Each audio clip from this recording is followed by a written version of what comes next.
xuân nhâm nắng, mùa thu nắng soi chuông kiên nhìn nhiều, chuông kiên sẽ chia bao dung xanh xiêu, dạng nơi chia mình mãi tu ai em rồi, thu thiên hùng cung tao tao bánh on, lành xin thiên hùng buồn xiang hồi yêu chuông kiên công sâu tay thao y chang, lại nãy sẽ chang mùa thu buồn gọi,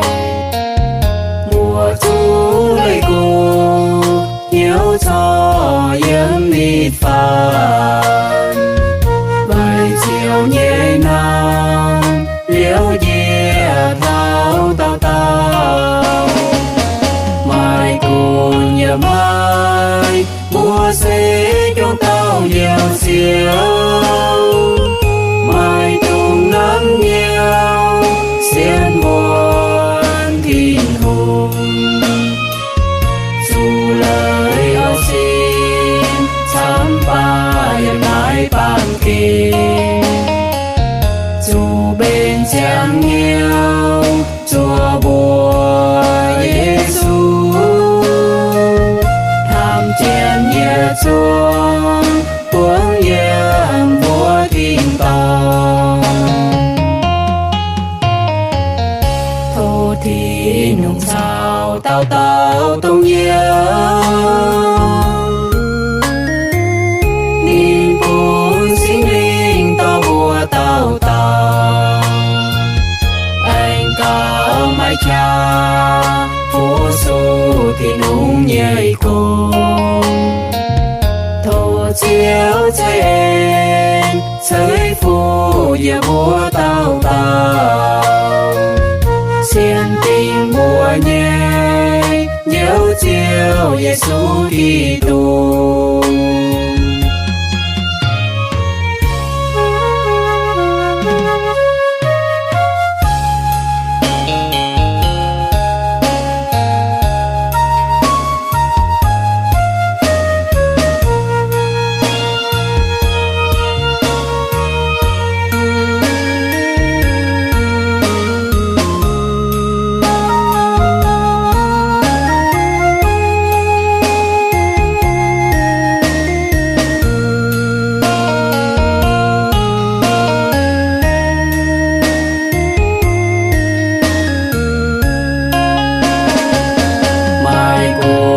Mai mùa sẽ cho tao nhiều siêu, mai tung nắng nhiều xiên buồn thiên hùng, dù lời áo xin sám ba em nói bám kề, dù bên chẳng nhiều chùa bùa Giêsu, chiến nhẹ chuông cuống yếm vua thiên tòng, thô thì nung sao tao tao tông nhớ, niềm buồn sinh linh tao bùa tao tao,